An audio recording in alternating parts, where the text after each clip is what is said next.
Late us begin this session. आइए start करते हैं आज का session, reflection of light at plane surface. जब भी हम बात करेंगे रिफ्लेक्शन की, ध्यान से सुनिएगा, रिफ्लेक्शन की, तो रिफ्लेक्शन और रिफ्रैक्शन दो एकदम अलग अलग टर्म है। पहला टर्म रिफ्लेक्शन मतलब लाइट का जाना, एक पॉलिश्ड सरफेस से टकराना और बाउंस बैक करना, उसे कहते हैं रिफ्लेक्शन ऑफ लाइट। और चैप्टर ये नहीं है, ध्यान दीजिएगा। जब आप मिरर में देख रहे हैं अपने आप को तो आप रिफ्लेक्शन की बात करते हैं, बट हम लोग टॉपिक कर रहे हैं रिफ्रैक्शन मतलब लाइट का बेंड करना from one transparent medium to another. Question ये आता है, सर लाइट बेंड क्यों कर रही है? अरे लाइट की स्पीड चेंज हो जा रही है, जैसे ही वो एक ट्रांसपेरेंट मीडियम से दूसरे ट्रांसपेरेंट मीडियम में एंटर करती है लाइट की स्पीड चेंज हो जाती है, और इसीलिए क्या होती है, या तो लाइट स्लो हो जाती है या तो लाइट फास्ट हो जाती है, जिसकी वजह से क्या होता है, लाइट का direction change. This bending of light is called as refraction of light. तो रिफ्रैक्शन एक सरफेस फिनोमेना है, मतलब ये सरफेस जहां पर दो ट्रांसपेरेंट बॉडीज मिल रही हैं, उस पर जाके ये चेंज होता है। बात करेंगे रिफ्रैक्शन ऑफ लाइट के डायग्राम के साथ। आइए इस स्क्रीन पर एक डायग्राम देखें जिसपे आपको रिफ्रैक्शन समझ में आएगा। अब आप देखिए एक लाइट रे जो incident light ray to the surface है, इसे कहते हैं क्या, इंसिडेंट रे। स्क्रीन पर आपको दिख रहा होगा, ए लिखा हुआ पॉइंट दिख रहा है, ये एक इंसिडेंट रे है, इनकमिंग आती हुई लाइट रे, इंसिडेंट रे। और क्या कर रही है, जिस पॉइंट पे स्ट्राइक कर रही है इसका नाम है पॉइंट ऑफ इंसिडेंस। अगर लाइट रे मूव करती है ट्रांसपेरेंट मीडियम से, अगर ये एक ट्रांसपेरेंट मीडियम है एयर, और यहां से वो ग्लास में जा रही है जो कि दूसरा ट्रांसपेरेंट मीडियम है, फ्रॉम वन टू अनदर, यहां पर लाइट रे को सीधे जाने का मौका नहीं मिलता है। क्यों नहीं मिलता है, क्यों लाइट रे स्ट्रेट नहीं चली जाती है? क्योंकि यहां पर लाइट हो जाती है बेंट हो जाती है, क्योंकि स्पीड ऑफ लाइट चेंज हो जाती है। तो यहां पर स्पीड ऑफ लाइट एयर में कुछ और है, यहां पर स्पीड ऑफ लाइट ग्लास में कुछ और है। तो यहां पर देखिए लाइट रे क्या हो गई, एक्चुअली में लाइट रे बेंट हुई, ये बेंडिंग ऑफ लाइट ही का फिनोमेना है। तो इस लाइट जो बेंट होकर निकल रही है रे, इसका नाम है रिफ्रैक्टेड रे। क्लियर है, समझ में आ गया? अब रिफ्रैक्शन कभी नहीं भूलने वाले हम लोग, बात करेंगे रिफ्रैक्शन अगर है तो रिफ्रैक्शन सरफेस के चेंज की वजह से आ रहा है। अब रिफ्रैक्शन में क्या क्या हो सकता है और क्यों होती है रिफ्रैक्शन, ये समझते हैं। तो रिफ्रैक्शन में लाइट बेंड करेगी, कभी लाइट रे बेंड करेगी टुवर्ड्स नॉर्मल, कभी लाइट रे बेंड करेगी अवे फ्रॉम नॉर्मल, और कभी लाइट रे बेंड ही नहीं करेगी। सर ये क्या बात कर रहे हैं? हाँ मैं सही कह रहा हूं। आओ तीनों कंडीशंस को एक डायग्राम से समझाते हैं। तीनों कंडीशंस को आपको एक डायग्राम से समझा दिया जाएगा। आप स्क्रीन पे देखेंगे तो तीनों कंडीशंस आपके पास स्क्रीन पे आ रही है। देखिए पहला कंडीशन, जब लाइट रे, देखिए जब लाइट रे एक मीडियम, लेट्स अज्यूम एयर एक मीडियम है ट्रांसपेरेंट और दूसरा मीडियम है ग्लास। एयर एक रेयर मीडियम है और ग्लास एक डेंसर मीडियम है। सर आपको कैसे मालूम कि एयर रेयर मीडियम है? जिस मीडियम में स्पीड ऑफ लाइट तेज होती है वो रेयर मीडियम है, और जहां स्पीड ऑफ लाइट स्लो होती है वो डेंसर मीडियम। मतलब एयर की स्पीड ऑफ लाइट जानना चाहते हो तो एयर की speed of light is 3 × 10⁸ metre per second, जबकि ग्लास में speed of light is 2 × 10⁸ metre per second.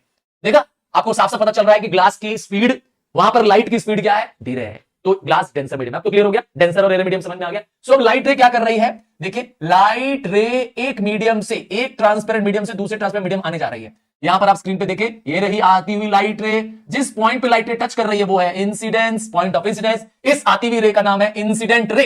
आ रही है इन, देखो नाम में लिखा है इन मतलब अंदर, तो इंसिडेंट रे। अब ये इंसिडेंट रे क्या करती है, जैसे ही, ध्यान से सुनिएगा, ड्रॉ और रेडिएशन, क्या ड्रॉ और रेडिएशन, ये मैंने तुम लोग के लिए बनाया है। हाँ मैंने यह टर्म आप लोगों के लिए, मैंने सुपरस्टार्स के लिए बनाया। क्या ये टर्म क्या मतलब है, आओ समझाते हैं क्या मतलब है, क्योंकि कई बार हम कंफ्यूज जाते हैं कि सर लाइट रे कहां जाएगी, टुवर्ड्स नॉर्मल जाएगी, अवे फ्रॉम नॉर्मल जाएगी, इसके लिए मैंने बनाया है। क्या वर्ड है, देखिए रेडिएशन।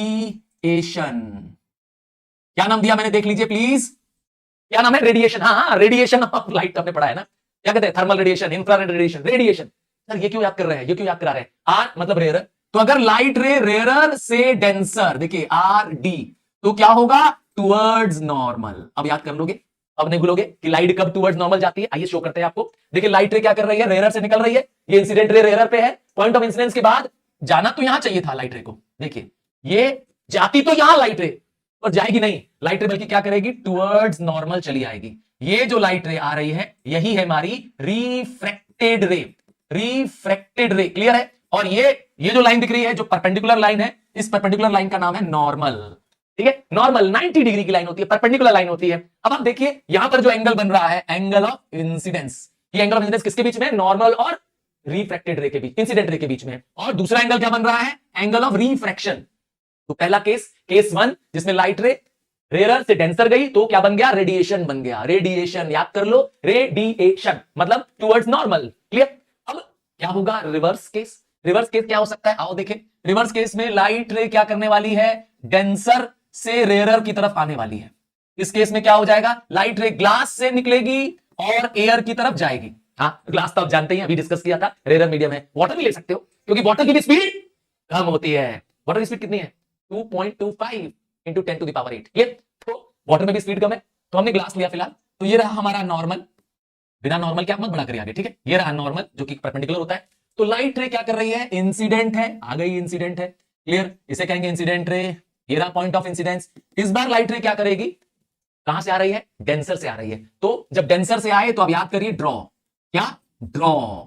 हाँ भाई ड्रॉ, जैसे मैच ड्रॉ हो जाता है या तो वो ड्रॉ कर लो। हाँ, जब दोनों टीमें इक्वल हो जाती है कहते हैं मैच इज ड्रॉ, है ना। तो ड्रॉ हो गया, मैच इज ड्रॉन, ठीक है। हाँ, ड्रॉन इक्वल हो गया है, ये वाला ड्रॉ भी समझ सकते हैं। तो ड्रॉ ये क्यों याद करा रहे हैं तुमको, बताया तो। डेंसर से लाइट रे रेयरर जाएगी तो अवे चली जाएगी, ठीक है। क्या चली जाएगी, अवे, ठीक है। AW अवे के लिए बनाया है, ठीक है। तो अवे फ्रॉम नॉर्मल जाएगी। आइए, इस बार लाइट रे को जाना तो ये चाहिए था, लाइट रे का डायरेक्शन तो ये शो कर रहा होता। अगर लाइट रे का मीडियम चेंज ना होता तो लाइट रे तो यहां चली गई होती, पर यहां पे लाइट रे क्या करेगी, नॉर्मल से दूर चली जाएगी।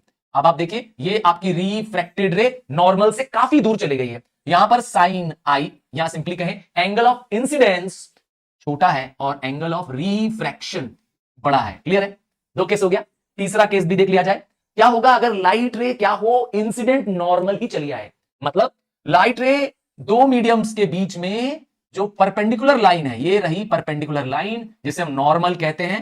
अब लाइट रे भली डेंसर से रेयरर जाए, मतलब एयर से ग्लास की तरफ जाए, चाहे ग्लास से एयर की तरफ आए, पर वो लाइट रे क्या कर रही है, वो light ray incident to the normal है, परपेंडिकुलर है इस पर। इस बार क्या होगा, लाइट रे का इंसिडेंस का एंगल 0, एंगल ऑफ रिफ्रैक्शन भी 0।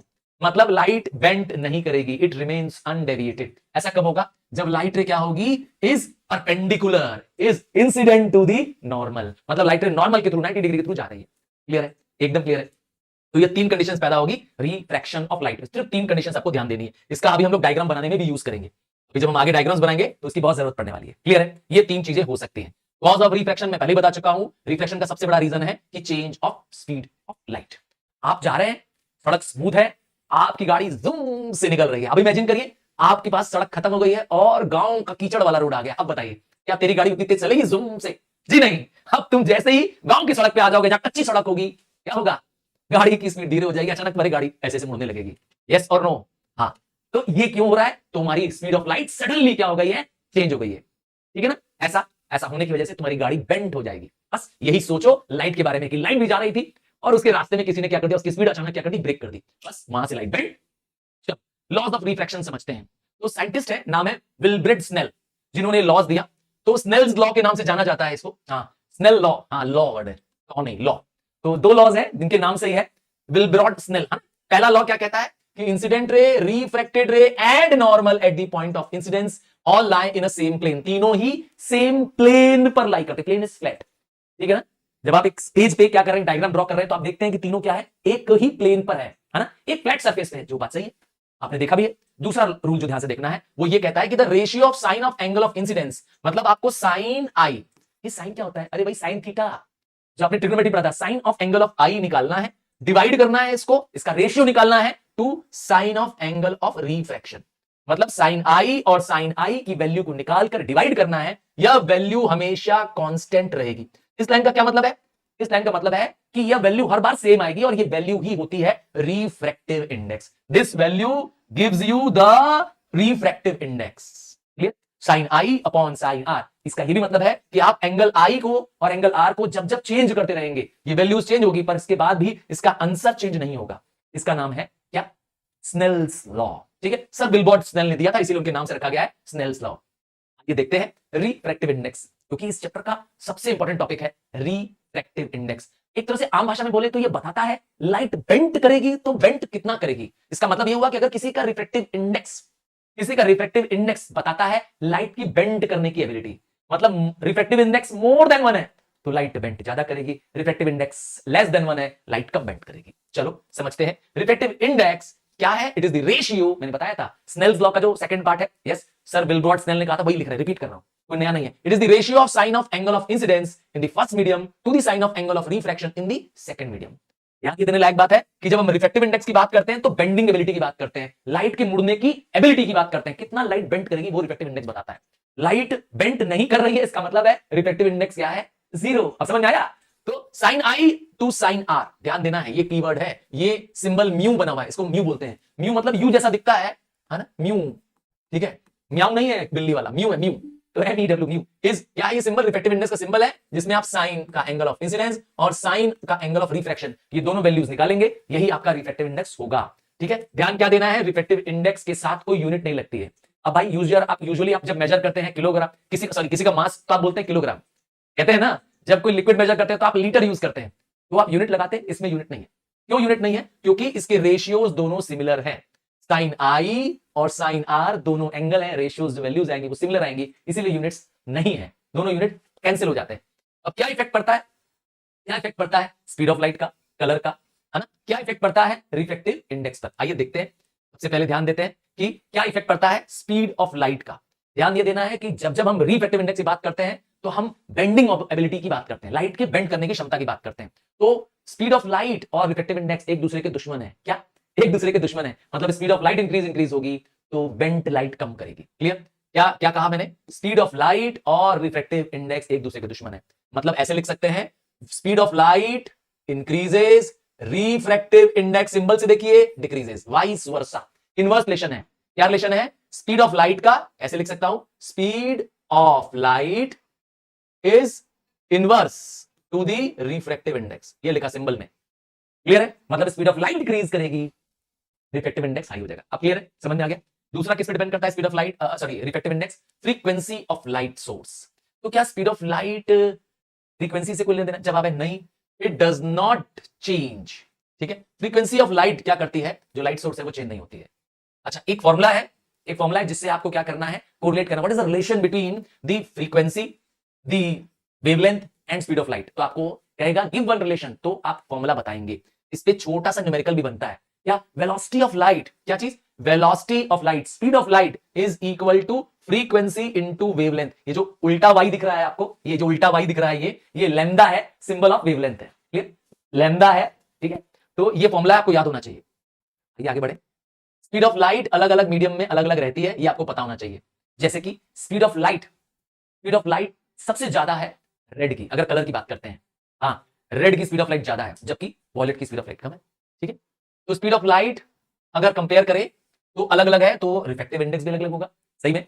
तो ऐसे भी डेफिनेशन बन सकती है कि refractive index is defined with respect to the vacuum, speed in vacuum. तो जब हम वैक्यूम से किसी को कंपेयर करते हैं तो उसका नाम होता है एब्सोल्यूट रिफ्रैक्टिव इंडेक्स। कीवर्ड सुन लीजिए, द रिफ्रैक्टिव इंडेक्स किसी मीडियम का, in a medium, is defined with respect to vacuum. तो जब हम वैक्यूम से 3 × 10⁸ उसकी स्पीड से कंपेयर करते हैं तो उसे बोलते हैं एब्सोल्यूट रिफ्रैक्टिव इंडेक्स या सिंपली रिफ्रैक्टिव इंडेक्स। सिंबल से क्या लगाते हैं, मैंने कहा पहले ही दिखाया आपको, सिंबल म्यू लगा देते हैं। और अगर रिफ्रैक्टिव इंडेक्स को ऐसे कहें, ratio of speed of light in vacuum to that medium, मतलब किसी एक बॉडी की स्पीड ऑफ लाइट वैक्यूम में कितनी है, एयर में कितनी है, और उसको कंपेयर करना with the speed of light in another medium, वो जो मीडियम हो, चाहे वो ग्लास हो चाहे वाटर हो, तो इसको कहेंगे क्या, रिफ्रैक्टिव इंडेक्स। क्लियर है? अब समझ में आ गया? फॉर्मूले से देखो, फॉर्मूला ये रहा, mu that is refractive index is equal to C upon we.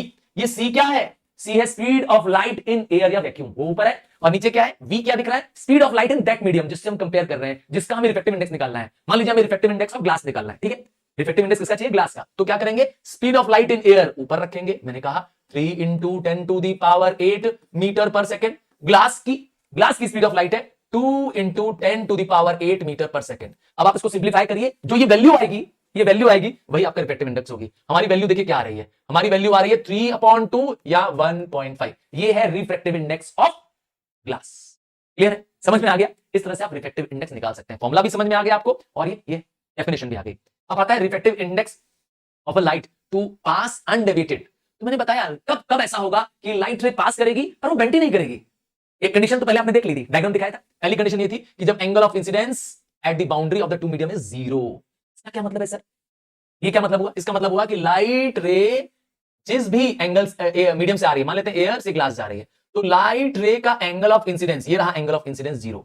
ठीक है, यहां आई 0 है क्योंकि लाइट रे क्या कर रही है, इसी नॉर्मल से चली आ रही है। तो जब एंगल ऑफ इंसिडेंस 0 होता है तो एंगल ऑफ रिफ्रैक्शन भी 0 ही होता है।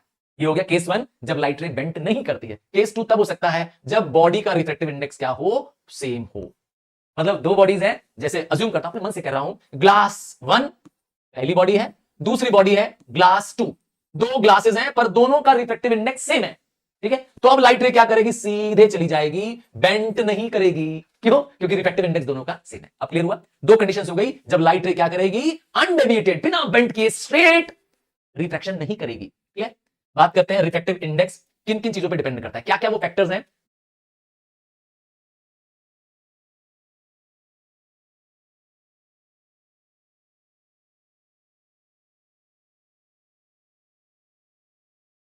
हेलो हेलो,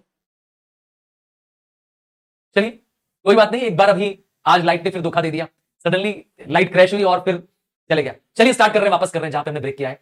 तो स्पीड ऑफ लाइट जो है वो और रिफ्रैक्टिव इंडेक्स का इनवर्स रिलेशन है।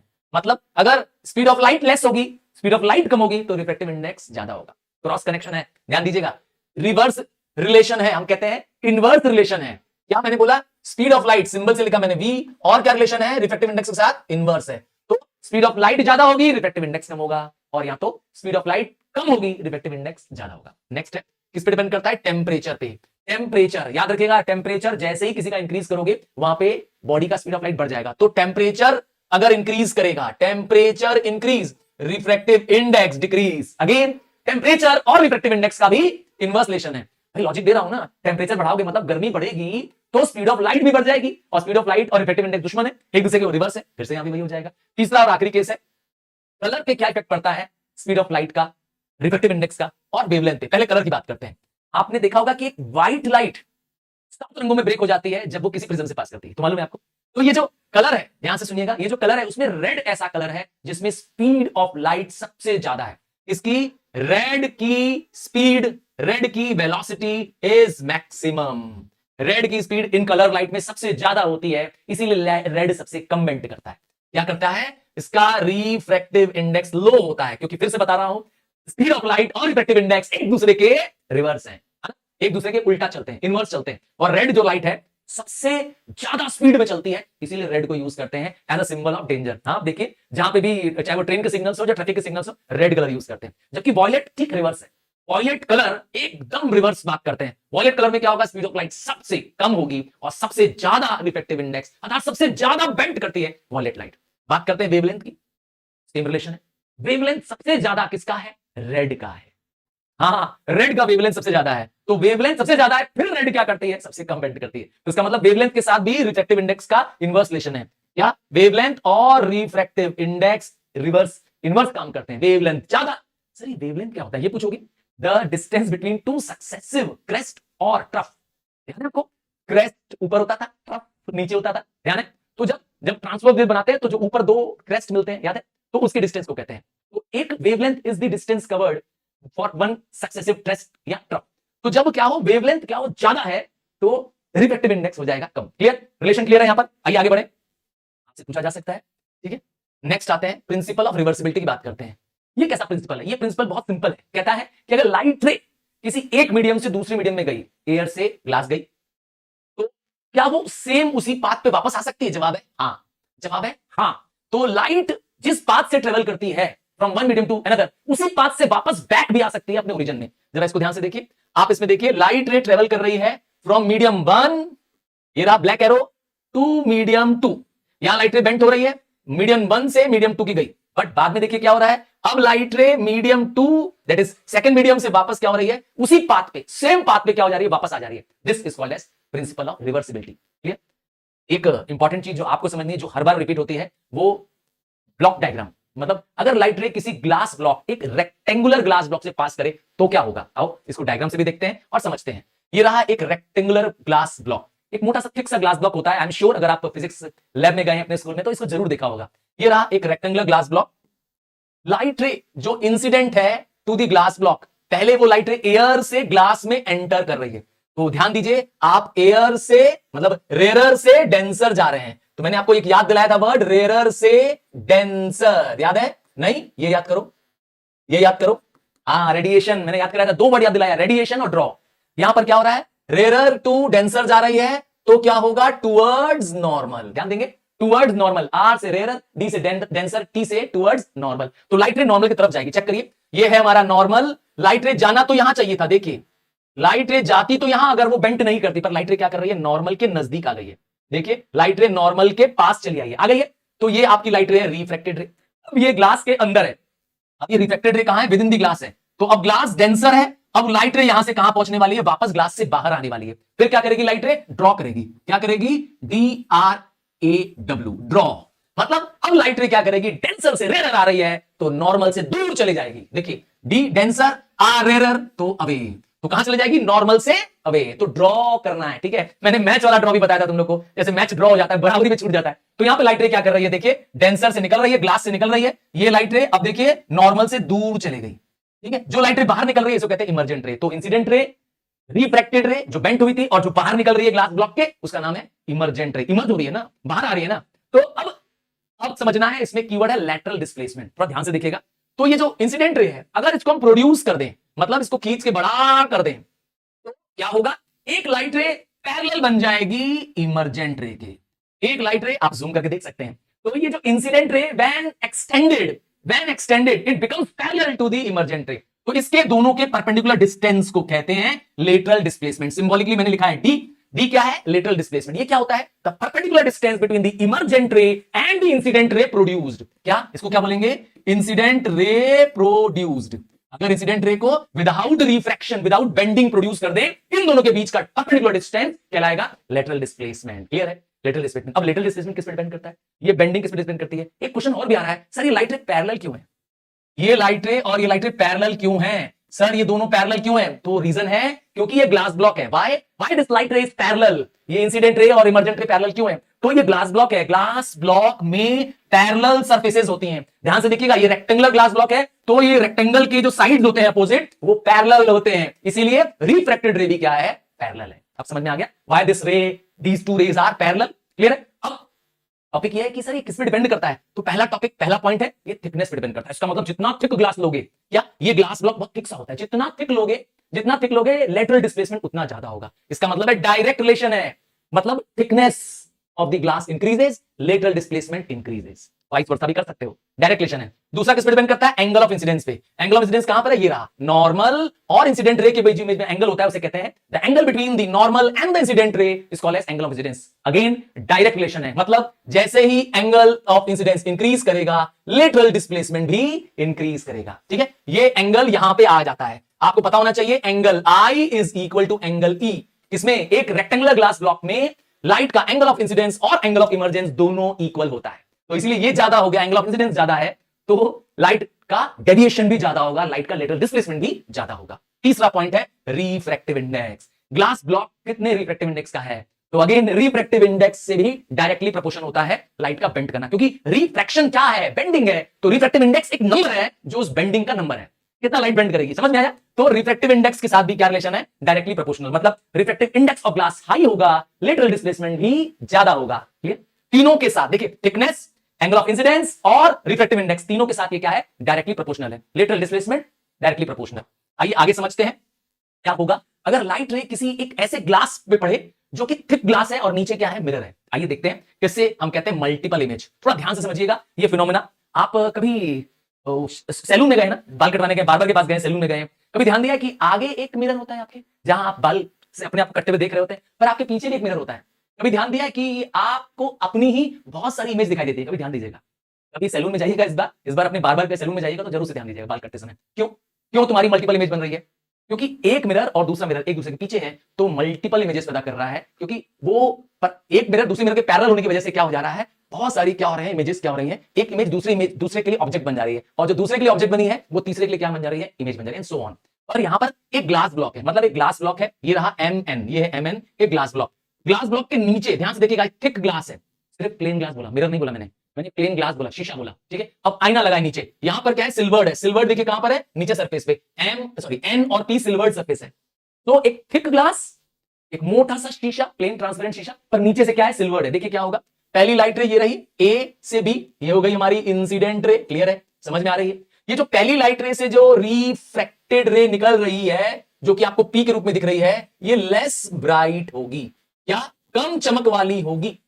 बट जैसे ही इस सेकंड रे को देखिए, देखिए इस लाइट रे को देखिए, ये लाइट रे इंटरनली क्या जा रही है, मिरर को टच कर रही है, और मिरर से जब लाइट रे निकल रही है तो ये जो सी क्यू है, क्या ये जो सेकंड वाली लाइट रे है वो ब्राइटेस्ट होगी। सर ऐसा क्यों होगा? सेकंड वाली इमेज सी क्यू, ये सी क्यू ये ब्राइटेस्ट क्यों होगी? क्योंकि this image is formed by reflection नहीं बोला, रिफ्लेक्शन फ्रॉम द मिरर। समझ गए? तो द सेकंड इमेज, जो second image is brightest, but after that उसके बाद third image, fourth image, fifth image, वो क्या हो रही है, सब्सिक्वेंट रिफ्रैक्शन के बाद पैदा हो रही है, मल्टीपल इमेज आ रही है, उसकी ब्राइटनेस घटती घटती घटती जा रही है। इसका मतलब है आगे की इमेज की जो ब्राइटनेस है आर एस टी, ये क्या है, लेस ब्राइट है, ब्राइटनेस डिक्रीजिंग ऑर्डर में बढ़ती जाएगी। मतलब सबसे कम ब्राइटनेस किसमें होगी, टी में होगी, और सबसे मैक्सिमम ब्राइटनेस किसमें है, क्यू में है। क्लियर है? ये है रिफ्रैक्शन।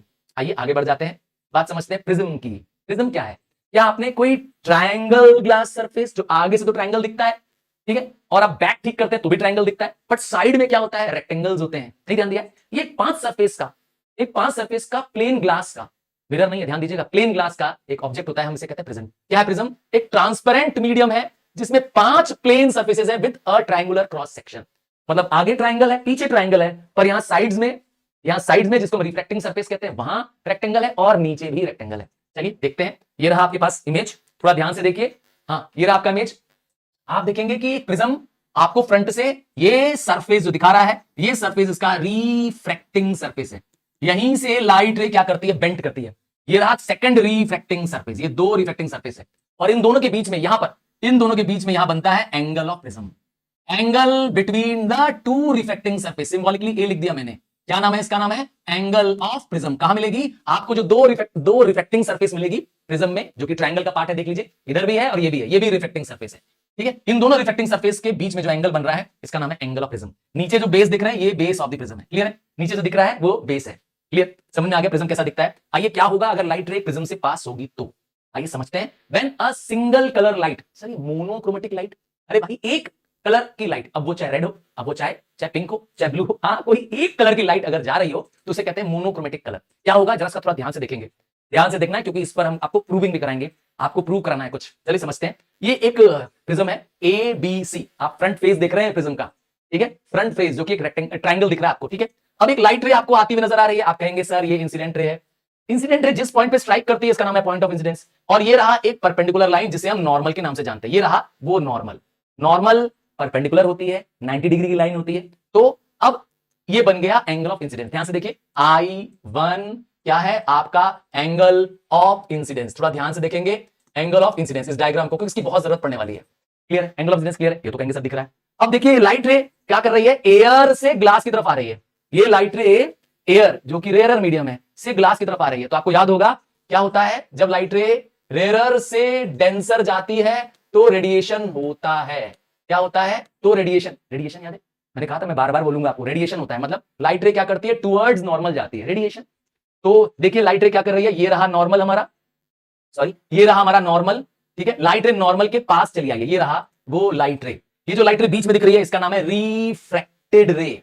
ये लाइट रे है बीच में, रिफ्रैक्टेड रे। इंसिडेंट रे ग्लास के अंदर, प्रिज्म के अंदर बन जा रही है, रिफ्रैक्टेड रे दिख रही है साफ साफ। और ये नॉर्मल के पास है, बन जा रहा है R1 क्या है, पहला रिफ्रैक्शन हो रहा है जो, ठीक है। रिफ्रैक्टेड रे और नॉर्मल के बीच का एंगल उसे कहते हैं रिफ्रैक्टेड रे, ठीक है। Refracted angle of refraction. Clear हो गया? R1 दिख रहा है, ये देखिए R1। अब आप देखिए लाइट रे कहां पहुंच गई, यहां पर इस सेकंड मीडियम में पहुंच गई, इस सेकंड सरफेस पे आ गई। यहां लाइट रे डेंसर मीडियम पे है क्योंकि ग्लास में है। अब इस बार लाइट रे को कहां पहुंचना है, रेयर मीडियम में पहुंचना है। तो इस बार लाइट रे को क्या करना है, denser to rarer, so away करना है। तो डेंसर टू रेयर क्या होता है, अवे होता है। अवे मतलब हो गया ड्रॉ, याद आ गया। तो इस बार क्या होगी, लाइट रे ड्रॉ याद कराने के लिए कहा था। लाइट रे क्या करेगी, नॉर्मल से, ये रहा नॉर्मल, ये हमारा नॉर्मल, इससे दूर चली जा रही है। ये I2 क्या बना रही है, I2 is angle of emergence. तो इसका मतलब ये लाइट रे इमरजेंट रे है। ये लाइट रे जो बाहर निकल रही है आपको दिखाई दे रही है, इमरजेंट रे। और आप ध्यान से देखिए इस बार light ray towards the base आ रही है। क्या किया, ध्यान दिया, light ray towards the base आ रही है। क्या हो अगर हमने प्रिज्म ऐसे बना दिया, सोचिए, प्रिज्म क्या कर दिया मैंने, इन्वर्ट कर दिया, तो क्या होगा? अरे कुछ नहीं होगा भाई, जो इंसिडेंट रे अगर आएगी तो वो पहले बेस की तरफ जाएगी और फिर और नीचे बेंट कर जाएगी। हमेशा ध्यान रखिएगा, हमेशा यही होगा। क्लियर है? समझ में आ रही बात? लाइट रे बेस की तरफ जाएगी। सर इसमें लाइट रे पैरेलल नहीं है, ये क्यों नहीं पूछा आपने? हाँ, इसमें लाइट रे पैरेलल नहीं है। लाइट रे इसलिए पैरेलल नहीं है क्योंकि ये एक सरफेस है जो स्लांटिंग है, जबकि रेक्टेंगल ग्लास ब्लॉक में लाइट रे जो इमर्ज हो रही थी, ये जो इमर्जेंट रे थी वो पैरेलल थी। यहां इंसिडेंट रे और इमर्जेंट रे पैरेलल नहीं है क्योंकि इसके सरफेस कैसे हैं? हाँ, स्लांटिंग सरफेस है। ध्यान दीजिएगा बात को। अब समझ में आया? अब क्वेश्चन क्या है हमारे पास? हमारे पास क्वेश्चन है क्या होगा इसमें? तो बेसिक सा रूल है इसमें कि एंगल ऑफ इंसिडेंस बनेगा, लाइट रे बेंट करेगी। कहां है? तो ये देखिए यहां पर है एंगल ऑफ डेविएशन। सर ये कैसे आया? The angle between the incident ray, I ray produced and emergent ray. Incident ray और इमर्जेंट रे के बीच में एंगल है। कहां है सर? देखिए ये रही इंसिडेंट रे, मैंने कर दिया प्रोड्यूस, लंबा कर दिया, और ये रहा इमर्जेंट रे, इसको भी कर दिया प्रोड्यूस। ये एंगल जो आया जिसका सिंबल है डेल्टा, ये ग्रीक वर्ड है डेल्टा, जिसका मतलब है एंगल ऑफ डेविएशन। ये है एंगल ऑफ डेविएशन। क्लियर है? डायग्रामेटिक दिख रहा है, मीनिंग भी समझ में आ गया। The angle between the incident रे produced and the emergent ray. तो अब ये एंगल ऑफ डेविएशन, ध्यान से सुनिएगा, एंगल ऑफ डेविएशन बताता है प्रिज्म की बेंड करने की एबिलिटी। कितना लाइट बेंड करेगी, कितना लाइट मुड़ेगी, उसे कहते हैं डेविएट करना, डेविएशन। क्लियर? अब ये किस पे डिपेंड करता है? मैंने कहा एंगल ऑफ डेविएशन। जरा ध्यान से देखिएगा, angle of deviation plus angle of prism. कहां एंगल ऑफ प्रिज्म? ये है टॉप पे। एंगल ऑफ प्रिज्म ए से रिप्रेजेंट कर रहा हूं टॉप पे। तो angle of deviation plus angle of prism is always equal to incidence angle plus angle of emergence. आप चाहें तो यहां पे ई लिख सकते हैं, आपकी मर्जी है। I2 के बदले ई लिख दो, तुम्हारी मर्जी। ठीक है? यहां तो I2 लिखे या ई लिख दे, तुम्हारी मर्जी। प्रूव करना है इसको, ये चीज वेरीफाई करना है। हाँ, आओ इसको प्रूव करते हैं। ये आपको डेविएशन को प्रूव करने को आ सकता है। आप इससे निकाल सकते हैं एंगल ऑफ डेविएशन। कैसे निकाल सकते हैं? Angle of deviation is equal to angle of incidence, जिसको I1 लिखा था, plus angle of emergence minus angle of prism. ये है formula for the angle of deviation. Clear? Meaning समझ में आ गया, फॉर्मूला समझ में आ गया। आओ इसको प्रूव करें, आओ इसको वेरीफाई करें। हाँ, इसे प्रूव कर सकते हैं, अभी कर देते हैं प्रूव। थोड़ा ध्यान से बस स्क्रीन पे देखना है। आइए इसको प्रूव करते हैं। अब आपको इसको प्रूव करके दिखाते हैं कैसे प्रूव होगा। थोड़ा ध्यान से देखना है आपको, ठीक? थोड़ा स्क्रीन पे देखेंगे तो समझ में आ जाएगा। सबसे पहले देखिए, आपका I1 जिसको एंगल ऑफ इंसिडेंस कह रहे हैं वो किसके बराबर है? देखिए वो बराबर है D1 deviation 1 plus R1। Clear है? Delta 1 plus R1। सही है, साफ साफ दिख ही रहा है। सर वो क्यों बराबर है दोनों? अरे भाई वर्टिकली अपोजिट एंगल बन रहे हैं दोनों, देख लीजिए। यहां देखिए ये एंगल और ये एंगल वर्टिकली अपोजिट एंगल है, बन तो रहा है वर्टिकली अपोजिट एंगल, तो दोनों बराबर होंगे। इधर आ जाइए, I2 की तरफ आ जाइए, जो कि मेरा एंगल ऑफ इमर्जेंस है। मैंने कहा था आप चाहें तो ई लिख सकते हैं, आपकी मर्जी है। तो I2 जो कि एंगल ऑफ इमर्जेंस है वो किसके बराबर है? वो इन दोनों के बराबर है। ठीक है? सो I2 is D2, that is angle of deviation का पार्ट 2 प्लस R2। चलिए यहां तक तो क्लियर है ना? यहां तक तो क्लियर है। अब इन दोनों को ऐड कर दें तो क्या होगा? कर दें ऐड, एडिंग 1 एंड एडिंग 2। क्या होगा? इन दोनों को ऐड करेंगे तो यहां पर आ जाएगा I1 प्लस I2। सही है? यहां पे आ जाएगा डेल्टा 1 प्लस डेल्टा 2। ठीक है? डेल्टा क्या है? मैंने बताया था एंगल ऑफ डेविएशन का सिंबल है डेल्टा। ठीक है? तो D1 D2 को प्लस कर दिया, डेल्टा 1 डेल्टा 2 सिंबॉलिकली मैंने लिख दिया। ठीक है? डेल्टा 1 प्लस डेल्टा 2, ये रहा, इन दोनों को प्लस किया, प्लस R1 प्लस R2। अब थोड़ा ध्यान से देखना है, यहां तक तो आपको समझ में आ गया। Adding 1 and 2 will get this. Zoom कर लो, तुम्हारे पास तो जूम करने की एबिलिटी है ना। हाँ, अपने मोबाइल में होगा तो जूम कर लेना। ठीक है? यहां पर आप जूम करके देखिए, ये आ गया, इनको मैंने ऐड किया, इन दोनों को ऐड किया। अब हमको ये प्रूव करना है, ये चीज वेरीफाई करनी है। ठीक है? ये डेविएशन शो करके दिखाना है। तब आप देखिए ये जो D1 D2 है, जो डेल्टा 1 डेल्टा 2 है, ध्यान से देखिएगा, ये ट्राइंगल बन रहा है। ट्राइंगल है MPQ। कहां है ट्राइंगल MPQ? ये रहा MPQ। मैंने आपके लिए हाईलाइट कर दिया इस ट्राइंगल को, MPQ। ये जो डेविएशन है, ये जो बाहर लिखा डेविएशन है, वो एंगल ऑफ डेविएशन है। ठीक है? ये एंगल ऑफ डेविएशन जो ये बड़ा D है वो किसके बराबर है? D1 that is delta 1 plus delta 2 के बराबर है। सर वो कैसे बराबर है? अरे याद करिए, ये एक एक्सटीरियर एंगल है और ये दोनों क्या है? इंटीरियर अपोजिट एंगल है। तो exterior angle in a triangle is equal to sum of interior opposite angle, तो इसलिए ये बराबर हो जाएगा। क्लियर है? क्या रीजन दिया, समझ में आया? एक्सटीरियर एंगल वाला रीजन याद रहेगा आपको? सर ये तो मैथ्स लग रहा है। इसीलिए कहा था ना, फिजिक्स आपको तभी अच्छी लगेगी जब आपको मैथ्स करने में मजा आ रहा होगा, और आपकी दोनों एक साथ चलेगी। और आगे भी जब आप इंजीनियरिंग फील्ड में जाना चाहते हैं तो आपको ये दोनों ही स्ट्रॉन्ग करनी पड़ेगी। ये आपको मास्टरी करनी पड़ेगी, यही बेसिक से स्ट्रॉन्ग करना पड़ेगा। चलिए ये तो आपको क्लियर समझ में आ गया कि आपका डेविएशन आ गया। तो आप यहां D1 D2 को हटा करके क्या लिख सकते हैं? D1 प्लस D2 को हटा करके क्या लिख सकते हैं? डेविएशन का सिंबल लगा सकते हैं। लगा दो। So I1 plus I2 is equal to delta angle of deviation. अब बचा क्या? बचा है आपके पास R1 प्लस R2, ये निकालना है। आइए R1 प्लस R2 को निकालते हैं। अब इसके लिए आपको यहां देखना पड़ेगा। इस पूरे डायग्राम को फिर से देखिए, आपको स्क्रीन पे ये दिखाई दे रहा होगा, एक प्रिज्म है। हाँ, प्रिज्म दिखाई दे रहा है। अब आपको ये APNQ, क्या APNQ is a quadrilateral. Correct है सर, ये क्वाड्रिलेटरल है। APNQ देखते जाओ।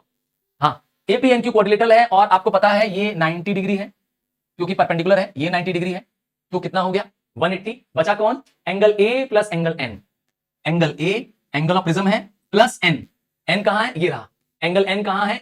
Angle P N Q. क्या? एंगल पी एन क्यू, ये दोनों मिलाकर किसके बराबर है? 180 डिग्री बराबर है। यस और नो? सर कैसे आया? अरे भाई ये पूरा क्वाड्रिलेटरल 360 डिग्री होता है, ठीक है, ये पूरा क्वाड्रिलेटरल 360 डिग्री होता है। अब इसमें से 90 और ये 90 परपेंडिकुलर एंगल है, 180 रिमूव कर दिया, 360 से 180 रिमूव कर दिया, बचा कितना? 180। तो बचा कौन? ये ए और एन। ये ए और एन दोनों मिलाकर कितने होंगे? 180 होंगे। लिख दिया मैंने। क्लियर है? समझ में आ गया ये दोनों? ये जो डेल्टा सिंबल दिख रहा है जिसे हम एंगल ऑफ डेविएशन कह रहे हैं, ये किस पे डिपेंड करता है? सबसे पहले डिपेंड करता है एंगल ऑफ इंसिडेंस पे। आइए देखते हैं एंगल ऑफ इंसिडेंस पे कैसे डिपेंड करता है। एंगल ऑफ इंसिडेंस पे कैसे डिपेंड करता है, इसके लिए एक डायग्राम है। ये रहा एंगल ऑफ डेविएशन ऊपर वाई एक्सिस पर, और ये रहा angle of emergence, sorry angle of incidence नीचे। क्लियर है? अब इस डायग्राम को देखते हैं। यहां पर देखेंगे कि ये जो आपको यू नजर आ रहा है, ये यू नजर आ रहा है, यही शो कर रहा है आपको angle of incidence. Angle of incidence और एंगल ऑफ डेविएशन से रिलेशन में आप देखेंगे कि angle of deviation minimum reach कर जाता है इस पॉइंट पर। यहां पर angle of deviation minimum reach कर गया है। तो क्या क्या हो रहा है आइए समझते हैं। तो पहले एंगल ऑफ इंसिडेंस इंक्रीज हो रहा है, एंगल ऑफ डेविएशन डिक्रीज हो रहा है। ठीक, केस 1। फिर क्या हो रहा है? जैसे जैसे आप क्या कर रहे हैं, एंगल ऑफ डेविएशन डिक्रीज हो रहा है, यहां तक आ रहा है, तो एक ऐसा पॉइंट रीच कर जा रहा है जिसके beyond angle of incidence, angle of deviation decrease नहीं कर सकता है। So angle of deviation reaches a point which is lowest and this is called as angle of minimum deviation. ठीक है, वो ये पॉइंट है, डायग्रामेटिकली देखिए वो ये पॉइंट है। ठीक, उसके बाद क्या हो रहा है? उसके बाद भी एंगल ऑफ इंसिडेंस इंक्रीज हो रहा है, पर अब एंगल ऑफ डेविएशन इंक्रीज हो रहा है। सो शुरुआत में क्या हुआ? एंगल ऑफ इंसिडेंस डिक्रीज हुआ, फिर एंगल ऑफ डेविएशन मिनिमम गया, फिर एंगल ऑफ डेविएशन क्या हो गया? डिक्रीज। तो इंक्रीज, मिनिमम एंड इंक्रीज। ठीक है, क्लियर? समझ में आ गया? चलो मटेरियल ऑफ द प्रिज्म की बात करें तो प्रिज्म अगर रिफ्रैक्टिव इंडेक्स, प्रिज्म भी तो एक प्रिज्म मटेरियल बना है, जैसे ग्लास से बना है, तो रिफ्रैक्टिव इंडेक्स हाई होगा तो ज्यादा डेविएशन करेगा। मतलब रिफ्रैक्टिव इंडेक्स और डेविएशन डायरेक्टली प्रोपोर्शनल है। क्लियर? और किस पे डिपेंड करता है? Angle of prism. Angle of prism कहां होता है? एंगल ऑफ प्रिज्म दो रिफ्लेक्टिंग सरफेस के बीच में होता है, यहां होता है एंगल ऑफ प्रिज्म। तो इस पे क्या रिलेशन है? Angle of prism increase, angle of deviation will always increase. Clear? Next देख लीजिए, कलर और वेवलेंथ का रिलेशन देख लीजिए। तो आपको पता ही है कि प्रिज्म क्या करता है, एक व्हाइट लाइट को 7 स्पेक्ट्रल कलर्स में, 7 कलर्स में, जिसको VIBGYOR विब्ग्योर, है ना, या विब्ग्योर में ब्रेक कर देता है। ये 7 लाइट में ब्रेक करता है। तो वॉयलेट डेविएट करती है सबसे ज्यादा, वॉयलेट कलर मोस्ट डेविएट करता है, मतलब एंगल ऑफ डेविएशन सबसे ज्यादा वॉयलेट का है, और सबसे कम एंगल ऑफ डेविएशन रेड का है। ठीक, ये तो आपको पता था। चलो आगे बढ़ते हैं। प्रिज्म को समझने के बाद आगे देख रहे थे क्या होगा अगर एक ऑब्जेक्ट किसी ऐसे जगह रखा है जो इसमें मीडियम में क्या हो रहा है आप देख तो पा रहे हैं, मतलब when an object is kept from into a denser medium. Imagine करिए आपने एक पेंसिल रखी है एक ग्लास के अंदर और उसमें पानी भरा हुआ है, मतलब if you have kept a pencil in a glass of water the pencil appears to be raised. अच्छा दूसरा एग्जांपल देता हूं, आप स्विमिंग पूल में बैठे हैं, है ना, स्विमिंग पूल के बाहर बैठे हैं और पैर आपका स्विमिंग पूल के अंदर है, आप पैर छप छप कर रहे हैं। तो अगर कभी ध्यान से अपने पैर को नजदीक से देखेंगे तो आपको लगेगा कि मेरे पैर इतने मोटे कैसे हो गए और मेरा पैर इतना ऊपर कैसे है। So the object that are in the denser medium appears to be nearer, appears to be larger। क्यों? क्या रीजन है? तो रीजन बहुत सिंपल है, लाइट रे जब रेयर से डेंसर जा रही है, याद करिए मैंने कई बार आपसे पूछा था, लाइट रे जब रेयर टू डेंसर जा रही है तो क्या करती है? रेडिएशन करती है। क्या करती है? रेडिएशन। राइट रे टुवर्ड्स नॉर्मल बेंड कर जाती है, याद है आपको रेडिएशन। इसीलिए क्या होता है, वो ऑब्जेक्ट आपको ऊपर दिखाई देता है, अपवर्ड दिखाई देता है, बेंट दिखाई देता है। कभी देखा होगा ध्यान से? चलो एक दूसरा एग्जांपल देता हूं, तुम्हारे कर को तुम कर पे देख सकते हो। हाँ आज मौका मिलेगा, जब ये क्लास ओवर हो जाएगी तब देख लेना। क्या करिए, एक ग्लास ऑफ वाटर ले लीजिए, हाँ शीशे का ग्लास ऑफ वाटर ले लीजिए, उसमें एक कॉइन डाल दीजिए, हाँ कोई भी कॉइन हो आप डाल दीजिए और धीरे धीरे उसमें पानी भर दीजिए। अब ऊपर से देखिए, ध्यान दीजिएगा, कहां से देखना है आपको? आप कहां पर है? आंखें कहां पर है हमारी? हमारी आंखें हैं रेयर मीडियम में, क्योंकि हम एयर में है। तो रेयर मीडियम से लाइट रे जा रही है, कहां जा रही है लाइट रे? डेंसर मीडियम के अंदर, पानी के अंदर। तो ग्लास में अंदर जो कॉइन था वो पानी पड़ने के बाद थोड़ा मोटा, थोड़ा थिक और थोड़ा रेज्ड दिखाई देता है। होता है कि नहीं होता है? यही है डिस्पर्जन, इसमें सॉरी डिस्प्लेसमेंट। क्या हो रहा है? Object appear to be raised, to be thicker than the original. तो इसमें क्या हुआ? एक फिनोमेना आया रियल डेप्थ, जो कि उसकी एक्चुअल डेप्थ थी। ग्लास के बेस में रखा कॉइन, वो उसकी रियल डेप्थ है, ठीक है। और ये है कॉइन, ये है ग्लास के बेस में रखा गया कॉइन, पर आपको कॉइन दिखता कहां है? आपको कॉइन इस पोजीशन पे दिखता है, अपने से ऊंचा पोजीशन पे दिखाई देता है, ठीक है, अपने से ऊंचा दिखाई दे रहा है, तो जिस डेप्थ पे दिखाई दे रहा है हमें, वो उसकी वर्चुअल डेप्थ है, रियल डेप्थ नहीं है, that depth is called as apparent depth. Clear? So the depth at which the object appears inside the denser medium, that depth is called as apparent depth. Clear? समझ में आ गया? और reason एक ही है, reason है रिफ्रैक्शन ऑफ लाइट, लाइट का refraction है जिसकी वजह से ऐसा हो रहा है। तो इस शिफ्ट, ध्यान से समझिएगा, इस शिफ्ट को, शिफ्ट किसे कहते हैं? Difference between the real depth and apparent depth is called as shift. क्या है shift? Difference between real depth and apparent depth. ठीक है, इसका जो शिफ्ट है, इसका जो गैप है, वो किस पर डिपेंड करता है? पहला, रिफ्रैक्टिव इंडेक्स पे डिपेंड करता है। अगेन, रिफ्रैक्टिव इंडेक्स हाई है तो शिफ्ट भी हाई होगा। और किस पर डिपेंड करता है? थिकनेस पे डिपेंड करता है। क्या? डेंसर मीडियम कितना थिक है? अगेन, डेंसर मीडियम जितना थिक होगा उतना अप होगा। ठीक है, नेक्स्ट इस पर डिपेंड करता है, कलर पे भी डिपेंड करता है। कलर पे डिस्कस कर चुका हूं, रेड लाइट, रेड कलर होगा लाइट का तो डेविएशन कम करेगा, वायलेट कलर होगा लाइट रेट ज्यादा डेविएट करेगी। क्लियर है? पक्का? आगे बढ़े।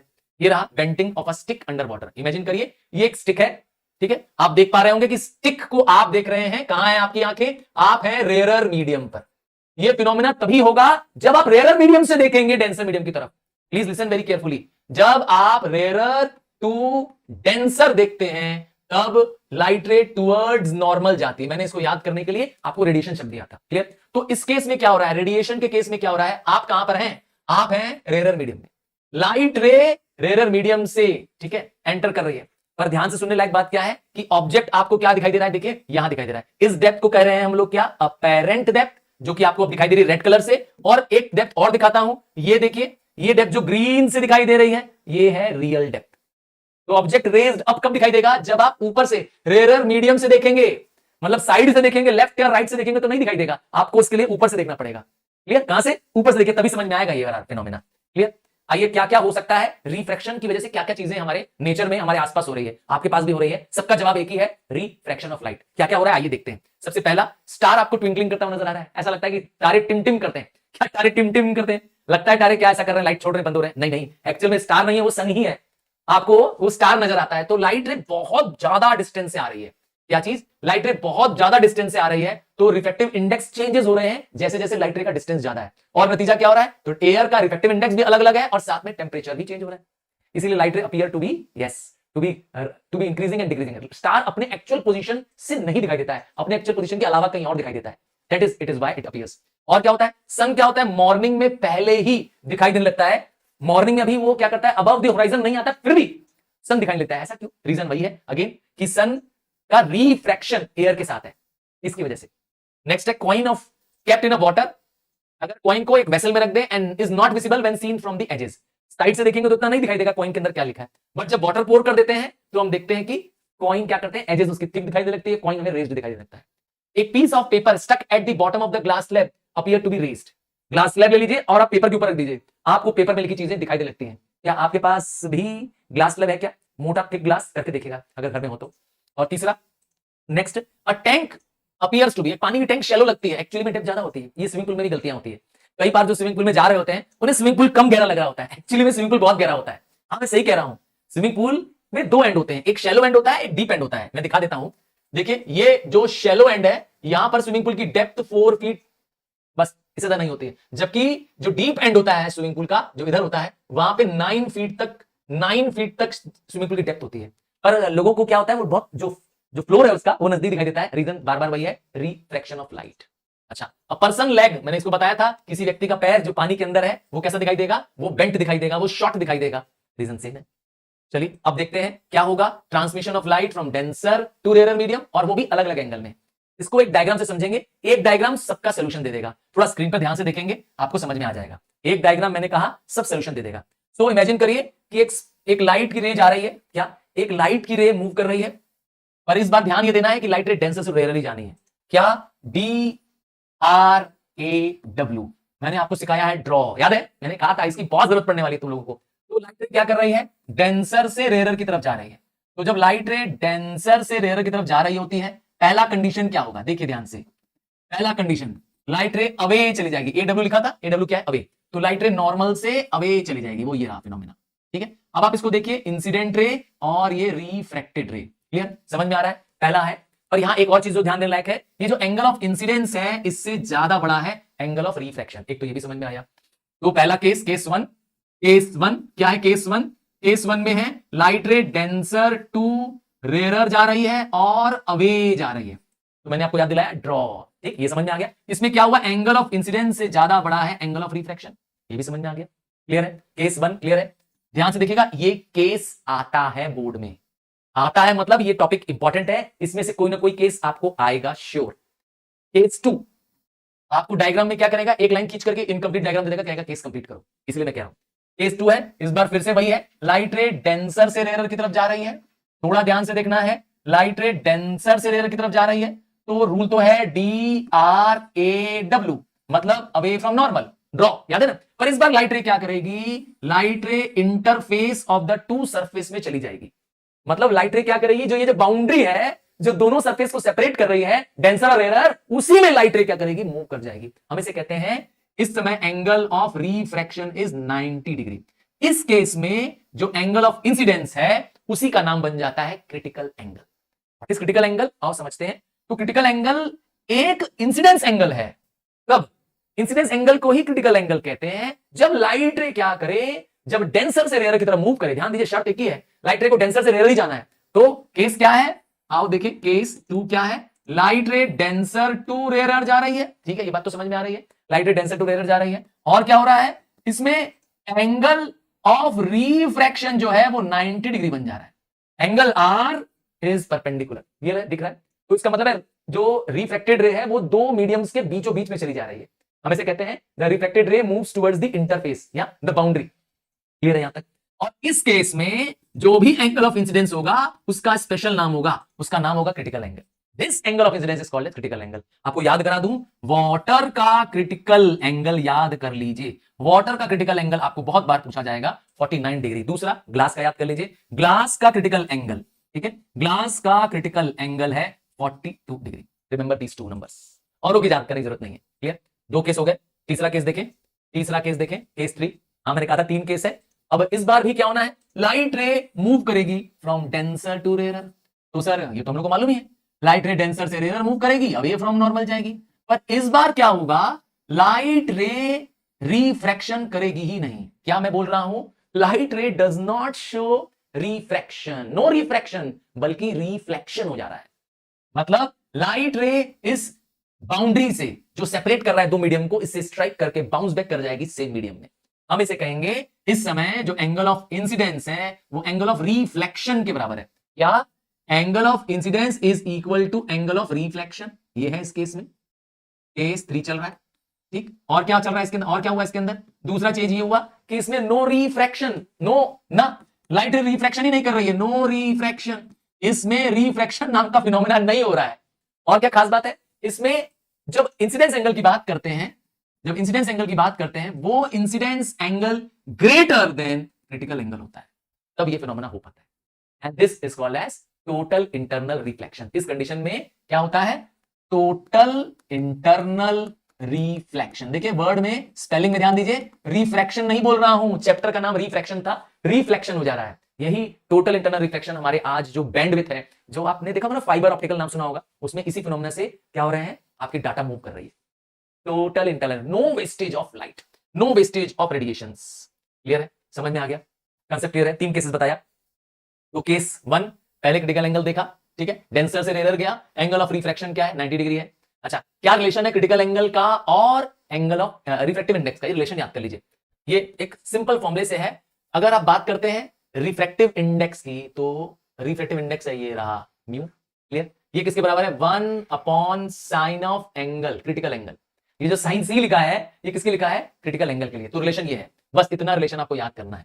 आप ऐसे भी कर सकते हैं, वैसे हमको ये मालूम है कि refractive index is equal to sine I upon sine r. हाँ भाई सर, आपने यही पढ़ाया था ना, आपने पढ़ा था ना। तो हमें ये तो कंफर्म है कि साइन आर, इसका जो sine of angle of refraction है वो 90 डिग्री है, और साइन 90 डिग्री की वैल्यू होती है 1। क्या? साइन आर मतलब 90 इज इक्वल टू 1। तो इससे बनाया गया ये फॉर्मूला, ठीक है। क्लियर है? समझ में आ रहा है रिलेशन? आइए आगे बढ़ते हैं और देखते हैं। अब ग्लास का रिफ्रैक्टिव इंडेक्स मैंने याद कराया था, आपको सामने स्क्रीन पे दिख रहा है।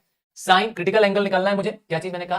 क्रिटिकल एंगल निकालना है। साइन सी, सी किसको रिप्रेजेंट कर रहा है? Critical angle. तो 1 upon refractive index, 1 upon refractive index. ठीक है, इससे पहले मैंने दिया था आपको फॉर्मूला कि refractive index is equal to 1/sin c, यहां c रिप्रेजेंट कर रहा है क्रिटिकल एंगल को। ठीक है, तो क्रिटिकल एंगल का फॉर्मूला किसके लिए, फॉर ग्लास क्या है, देखिए 2/3। जब इस 2/3 को चेक करते हैं साइन के टेबल में तो वैल्यू आती है 40 डिग्री।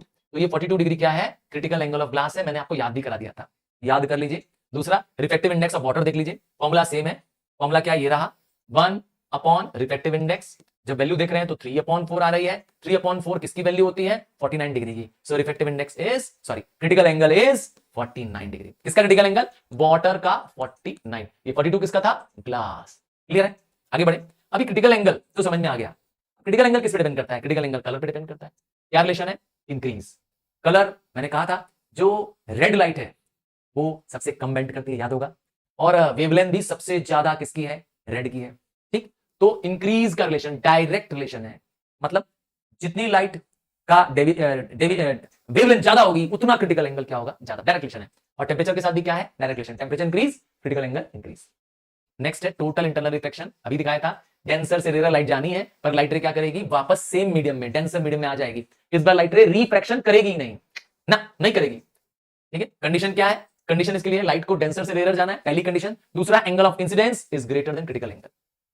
चलो एक बार आपको एक डायग्राम से सब दिखा देते हैं, एक डायग्राम और तीनों एक साथ, तीन कंडीशंस देखी थी, तीनों एक साथ। पहला फर्स्ट डायग्राम, ये रहा डायग्राम, पहले डायग्राम को देखिए। पहले डायग्राम में लाइट रे क्या कर रही है, डेंसर से रेयर की तरफ जा रही है, ये रही वो लाइट रे, ये रहा, इसे नॉर्मल रिफ्रैक्शन कहेंगे। क्या है, refraction, denser to rarer away from normal. Clear, ये तो नॉर्मल है, ठीक, ये तो हमेशा हो रहा है। इस केस में क्या हो रहा है, डेंसर टू रेयरर पर लाइट रे क्या हो जा रही है, रिफ्रैक्टेड रे इज इक्वल टू 90 डिग्री, ये रहा।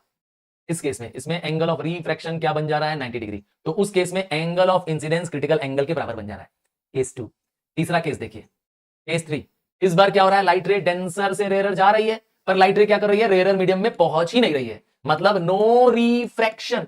इस बार लाइट रे रिफ्रैक्शन कर ही नहीं रही है, बल्कि सेम मीडियम में बाउंस बैक कर जा रही है। क्लियर, इस बार एक शर्त और है, angle of incidence is greater than critical angle. Clear है, समझ में आ गया, आगे बढ़े, नेक्स्ट देखते हैं। Total internal reflection of a prism, ध्यान से देखिएगा, ये डायग्राम बेस्ड क्वेश्चन है, इस पे आपको डायग्राम आएगा, आपको प्रिज्म बना के क्या करेगा, एक एरो लगा के छोड़ देगा, क्या कंप्लीट द डायग्राम। यहां पर देखिए कौन सा प्रिज्म लेना है आपको, राइट एंगल आइसोसेलेस प्रिज्म लेना है। क्लियर वर्ड देखिए, राइट एंगल आइसोसेलेस प्रिज्म लेना है। इसमें लाइट रे क्या कर रही है, डेविएट कर रही है थ्रू 90 डिग्री। आइए समझाते हैं, लाइट रे डेविएट कर रही है थ्रू 90 डिग्री, कहां है सर, अभी दिखाता हूं, प्लीज ध्यान से देखिएगा। लाइट रे, पहला, ये एक राइट एंगल्ड, ठीक है, आइसोसेलेस प्रिज्म है। सर कैसे मालूम चला ये राइट एंगल है, अरे भाई 90 डिग्री है, राइट एंगल है। कैसे बोला आइसोसेलेस है, दोनों एंगल इक्वल है। क्लियर, तो राइट एंगल भी है, आइसोसेलेस भी है, दो एंगल, दो साइड्स इक्वल है। क्लियर, अब इसमें देखिए लाइट रे P क्या कर रही है, परपेंडिकुलर है। जब ये परपेंडिकुलर है तो 45 डिग्री पे स्ट्राइक कर रही है, देख लीजिए ध्यान से, ये ग्लास का बना हुआ है, ठीक है, किसका, ये प्रिज्म ग्लास का बना हुआ है। ग्लास का क्रिटिकल एंगल कितना बताया था, 42 डिग्री, क्या बताया था, 42 डिग्री। सो उससे क्या फर्क पड़ेगा सर, अब आप देखिए यहां पर जो लाइट रे स्ट्राइक कर रही है वो 45 डिग्री पे स्ट्राइक कर रही है, ये रहा इसका एंगल ऑफ इंसिडेंस, कितना है 45 डिग्री, ये है ना 45 डिग्री, तो 45 डिग्री इसका आई है। तो आपने देखा कि एंगल ऑफ इंसिडेंस क्या है, ग्रेटर देन क्रिटिकल एंगल है। क्यों, क्योंकि एंगल ऑफ इंसिडेंस इसका 45 डिग्री है, जो कि क्रिटिकल एंगल 42 से ज्यादा है ना। तो इसमें लाइट रे क्या कर रही है, देखिए बाउंस बैक कर जा रही है, टोटल इंटरनल रिफ्लेक्शन कर जा रही है, क्योंकि लाइट रे यहां डेंसर है से रेयरर पे जा नहीं रही है, देखिए बाहर नहीं जा रही है, बल्कि सेम मीडियम में आ जा रही है, और यहां पर भी क्या हो जा रहा है, 45 डिग्री बना दे रही है। So this makes a 90 degree angle. कैसे बना 90 डिग्री एंगल, समझ गया, आ गया, 45 का एंगल यहां बना और 45 का एंगल यहां बन गया। सो 45 प्लस 45 90 डिग्री। तो इसीलिए बोला था लाइट रे इसमें क्या करती है, डेविएट थ्रू, यहां पे क्या है, लाइट रे डेविएट थ्रू 90 डिग्री, इसमें 90 डिग्री लाइट रे डेविएट कर रही है। क्लियर है, समझ में आ गया, कहां से 90 डिग्री बना, ये है 90, ठीक है। ये लाइट रे को क्या करता है, एक तरह से फोकस करने में काम आता है।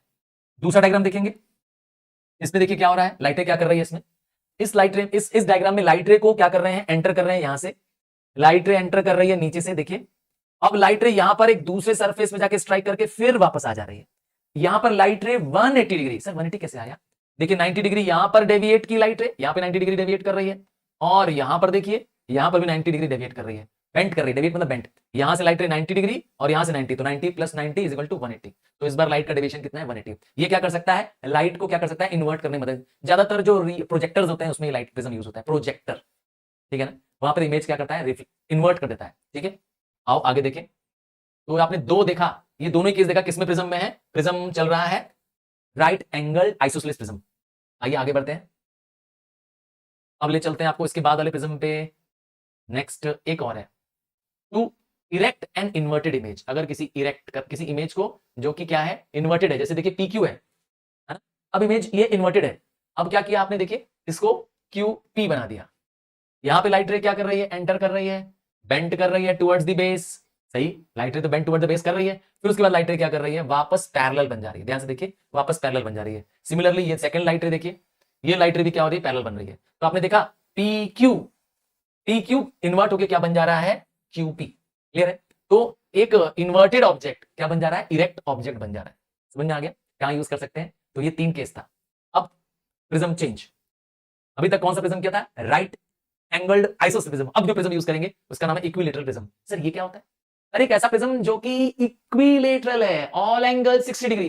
इक्विलेटरल एंगल याद करिए, तो उसके सारे एंगल क्या होंगे, 60 डिग्री। तो अब आप इसमें कहीं भी लाइट रे पास करिए, सबका एक ही डायग्राम होगा। क्या? All diagrams will have a similar diagrammatic effect. सब में यही होगा। अब लाइट रे कहीं से भी एंटर करिए, आइए इसको थोड़ा समझते हैं ये कैसे बना। इसको थोड़ा एनलार्ज कर देता हूं आपके लिए और इसको समझाता हूं।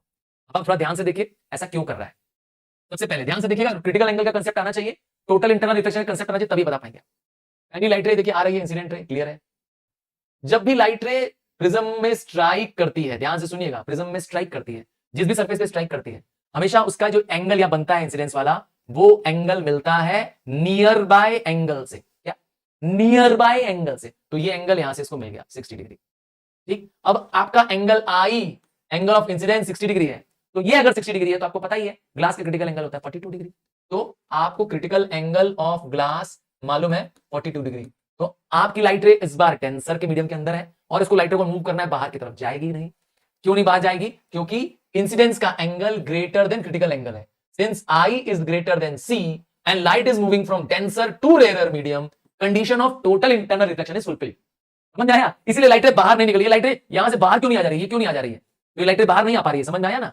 ये लाइट रे बाहर नहीं आ पाएगी, बल्कि अंदर ही 60 डिग्री पे बेंट हो जाएगी। 60 डिग्री पे ही क्यों बेंट होगी? क्योंकि टोटल इंटरनल रिफ्लेक्शन में जितना एंगल ऑफ इंसिडेंस होता है उतना ही एंगल ऑफ रिफ्लेक्शन होता है। फ्रैक्शन नहीं, रिफ्लेक्शन होता है। क्लियर?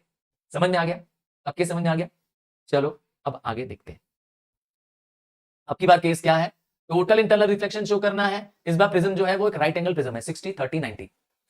इस बार जो प्रिज्म है वो आइसोसेलेस राइट एंगल नहीं है, सिर्फ राइट एंगल प्रिज्म है।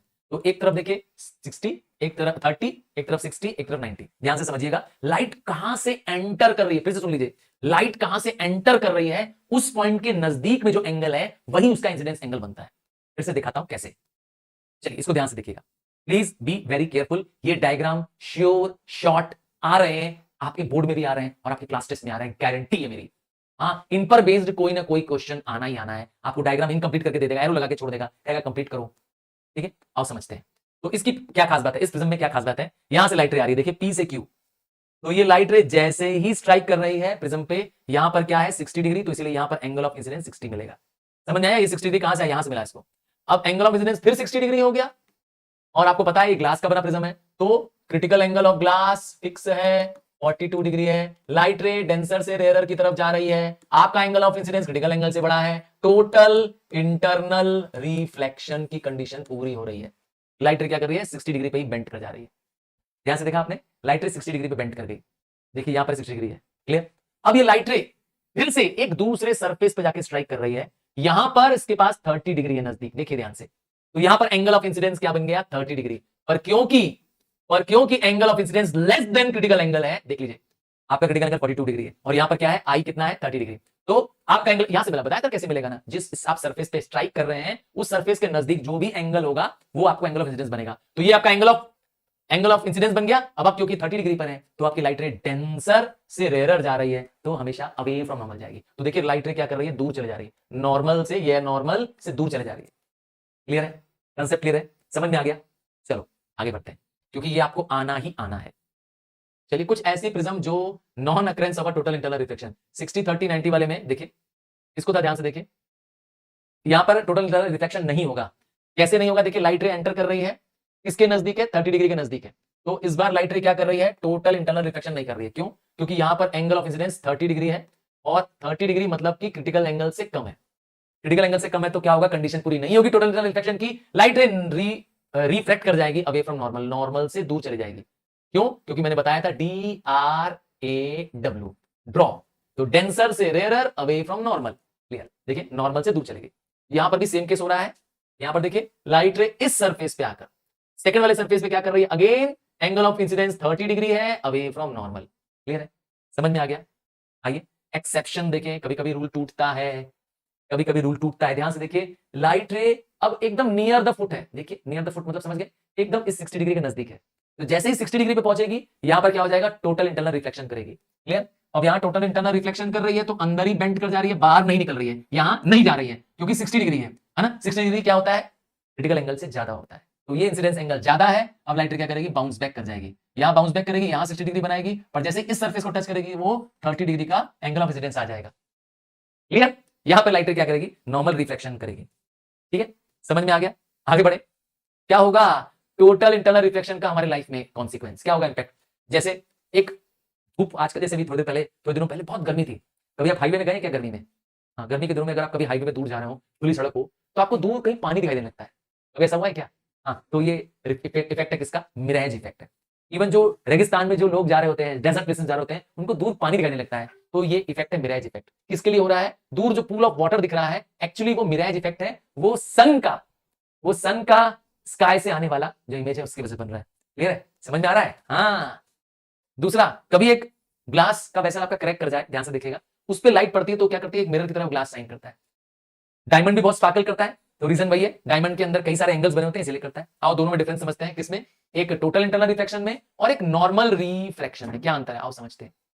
जो टोटल इंटरनल रिफ्लेक्शन है, ठीक है, उसमें लाइट रे क्या करती है, डेंसर से रेयर जा रही होती है, बताई दिया बार बार, और एंगल ऑफ इंसिडेंस हमेशा ग्रेटर देन क्रिटिकल एंगल होता है, ये तो पता है।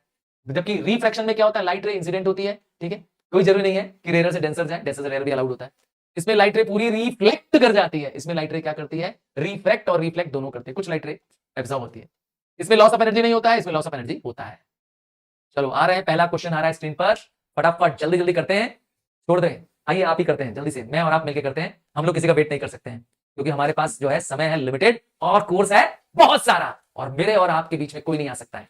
चलिए स्टार्ट करते हैं। व्हेन, देखिए आपके बोर्ड का क्वेश्चन है, मैंने लिखा भी यहाँ पर, आपकी स्क्रीन पे दिखा हुआ है, आईसीसी बोर्ड का क्वेश्चन है। मैंने कहा था सर तरुण पानी एकमात्र ऐसा क्लास है जो सब कुछ एवरीथिंग एब्सोल्युटली फ्री कर रहा है आपके लिए, मेरे सुपरस्टार्स के लिए। मैं तैयार कर रहा हूं आपके बोर्ड के हिसाब से आपके लिए कंटेंट और ढेर सारे रिसोर्स मटेरियल एब्सोल्युटली फ्री ला रहा हूं। हाँ, मैंने जो बुक भी लिखी थी वो सिर्फ और सिर्फ मेरे सुपरस्टार्स के लिए लिखी थी, एक्सेप्शनल बुक है। एक बार मैं आपको याद दिला दूंगा कि आपको मार्केट में अगर ये बुक ना मिले तो टेंशन मत लीजिएगा अगर ये आउट ऑफ स्टॉक हो गई हो। Yes, one shot book for you all people. ये कहते हैं ना कि कोई चीज जब बहुत परेशानी के बाद मिले तो समझ जाइएगा कि उसकी बहुत शिद्दत से इंतजार था। और मैंने बहुत सारे रिसर्च मटेरियल के साथ से, आपके प्रीवियस क्वेश्चन पेपर के हिसाब से, आपके स्कूल्स में आ रहे इंपॉर्टेंट क्वेश्चंस, और जो इस साल जो बोर्ड द्वारा गाइडलाइंस दी गई है कि आपको हायर एबिलिटीज क्वेश्चन देना है, कॉम्पिटेंसीज क्वेश्चन देना है, ये सब कुछ इसमें कवर किया है। चलो पढ़ते हैं। When a ray of light travel normally, देखिए जैसे नॉर्मल वर्ड देता है तो परपेंडिकुलर वर्ड होता है, इसका मतलब 90 डिग्री पे होता है। ठीक है, मतलब लाइट रे 90 डिग्री पे आ रही है, इसे हम कहते हैं इंसिडेंट रे, ये आ रही है इस पे, तो इसे हम कहते हैं I is equal to 0, then R is equal to 0। ठीक है, क्लियर है? 90 डिग्री पे आ रही है लाइट रे, इसका 90 डिग्री बनाएगी, इसको हम कहेंगे I is equal to 0, so answer is 0 degree. Clear है? नेक्स्ट आ जाइए। Small air bubble rising up a fish tank appear silvery. हाँ, क्यों? पानी के अंदर जो छोटा सा बबल होता है वो सिल्वरी क्यों दिखता है? तो पानी के अंदर है और वो भी एयर बबल है। ठीक है, क्या करता है, टोटल इंटरनल रिफ्लेक्शन करता है। कीवर्ड याद रख लीजिए, टोटल इंटरनल रिफ्लेक्शन करता है, इसीलिए। नेक्स्ट आता है, when a ray of light enters from a denser to rarer medium. Rule याद कर लीजिए, डेंसर टू रेयरर अवे, याद करो, ड्रॉ ड्रॉ ड्रॉ, मैच का ड्रॉ मैंने सिखाया था कि दोनों ही टीम क्या हो गई है, बराबरी पर है, ड्रॉ मैच। ठीक है, तो ड्रॉ क्या हो जाएगा, अवे फ्रॉम नॉर्मल। कहां है भाई, इसमें क्या हो रहा है answer, when a ray of light from denser to rarer, क्या होगा देन, तब होगा, तब ड्रॉ। अवे फ्रॉम नॉर्मल तो दिया नहीं है, तो इसका मतलब ये तो हो नहीं सकता। और क्या होता है, हाँ ये हो सकता है, angle of incidence is greater then angle of reflection, हो सकता है ना। ड्रॉ करके देख लिया करो, ठीक है, ऐसे करके देखो, डेंसर से रेयर जाएगा लाइट रे, और जब ऐसे आएगी स्ट्राइक करेगी इंसिडेंट रे, अवे चली जाएगी अवे, तो ये देखिए angle of incidence.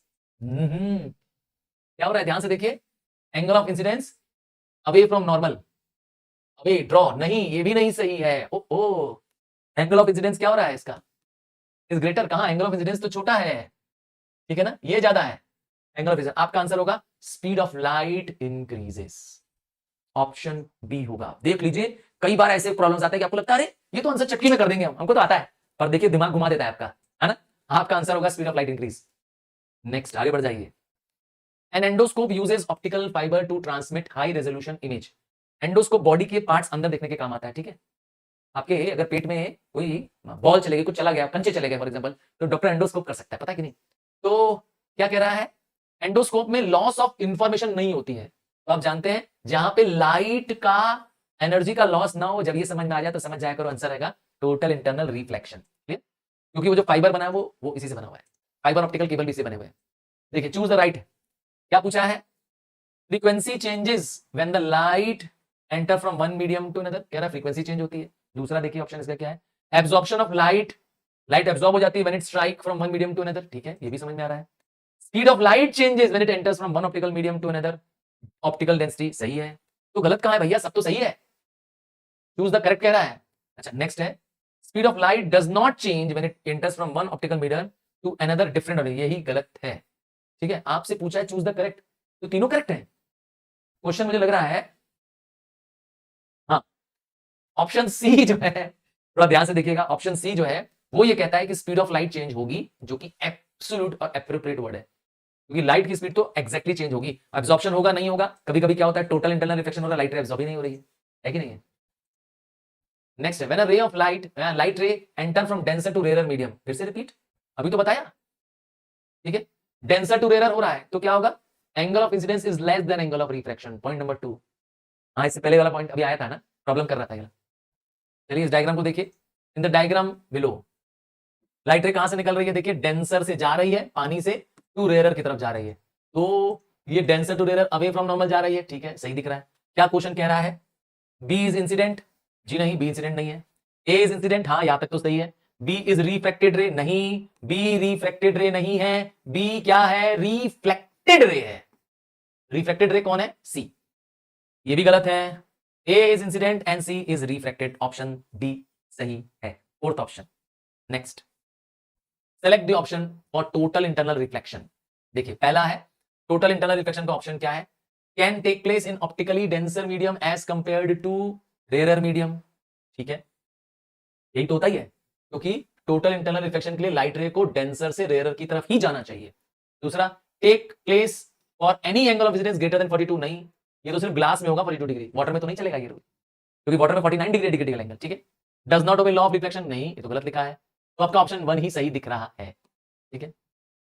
Next, diamond glitters in dark, diamond क्यों चमकता है भाई, डायमंड ग्लिटर इन डार्क, डायमंड क्यों चमकता है, तो सीधी बात है, डायमंड में बहुत सारे कट्स लगे होते हैं, डायमंड का critical angle, yes, diamond has a very small critical angle due to very high reflective index, सबसे ज्यादा रिफ्लेक्टिव इंडेक्स है डायमंड का, ठीक है। Next, the reflective index of water is more than air and swimming pool appears, मैंने हमेशा बताया swimming pool shallow दिखता है, क्या, हाँ कभी भी आप देखिए ऊपर से swimming pool appears shallow, option मैंने दिखाया था डायग्राम से, शैलो मतलब कम गहरा, चिचला। ऑन इंक्रीजिंग एल्टीट्यूड, जैसे जैसे हाइट इंक्रीज हो रही है क्या होगा, the density and reflective index layer of the air, मैंने थोड़ी देर पहले बताया था, सन की लाइट, स्टार की लाइट के बारे में बताया था कि स्टार बहुत दूर है हमसे, बहुत दूर है, तो एटमॉस्फेरिक रिफ्लेक्शन और चेंज इन टेंपरेचर की वजह से, क्या लिखा है, the density and reflective index क्या होगा, इसमें लिखा है रिमेन्स द सेम, सवाल ही नहीं है। दूसरा क्या लिखा है, इंक्रीज, नहीं, ऊपर मीडियम रेयर है, ठीक है, इंक्रीज नहीं होगा, डिक्रीज होगा। हमारे ऊपर अभी हम जा रहे हैं वो एटमॉस्फेयर है, एटमॉस्फेयर के ऊपर एक ऐसा समय आएगा जब यहाँ पे एटमॉस्फेयर खत्म हो जाएगा, वैक्यूम आएगा, तो ऊपर मीडियम और रेयर हो जाएगा, क्लियर, हमसे ज्यादा रेयर है ऊपर मीडियम, मतलब लाइट की स्पीड हमसे ज्यादा तेज होगी पर। नेक्स्ट है the critical angle for medium is 42, ठीक है, क्रिटिकल एंगल बता दिया 42, then the angle of refraction in the, देखिए ग्लास होगा अगर ये, ठीक है, ठीक है, तो क्रिटिकल एंगल 42 डिग्री है, डेंसर मीडियम में कह रहा है the angle of refraction will be 90 degree, बताया था ना, क्या होगा ऑप्शन, ऑप्शन होगा 90 डिग्री, क्यों, क्रिटिकल एंगल की डेफिनेशन याद करो, which of the following instrument uses action of a prism to deviate through 90 degree, कौन सा ऐसा है जो 90 डिग्री, थ्रू 90 डिग्री याद है आपको, तो आपके पास जवाब हो जाएगा पेरिस्कोप, पेरिस्कोप देखा है? मैं दिखा देता हूं पेरिस्कोप कैसा दिखता है। पेरिस्कोप एक ऐसा पाइप जैसा दिखता है। यूजुअली जो लोग सबमरीन्स में होते हैं वहां पर यहां पे 45 डिग्री का एक आइसोसिलिस राइट एंगल्ड प्रिज्म लगा होता है यहां पर, और यही सेम प्रिज्म यहां भी लगा होता है इस जगह पर। तो यहां से क्या होता है, यहां पे लाइट रे एंटर करती है, यहां बाउंस बैक करती है और फिर हमारी आंखों पे आ जाती है। तो जो कह सकते हैं कि जो व्यक्ति पानी के नीचे है या कहीं बहुत भीड़ में है वो देख सकता है ऊपर। ठीक है, पेरिस्कोप चीजों को ऊपर देखने में मदद करता है। समुद्र में नीचे है, ऊपर देखने में मदद करता है। Finish, we and you have finished it. So this brings to the end of this session. Bye, take care, God bless you. Next lesson के लिए तैयार रहिएगा।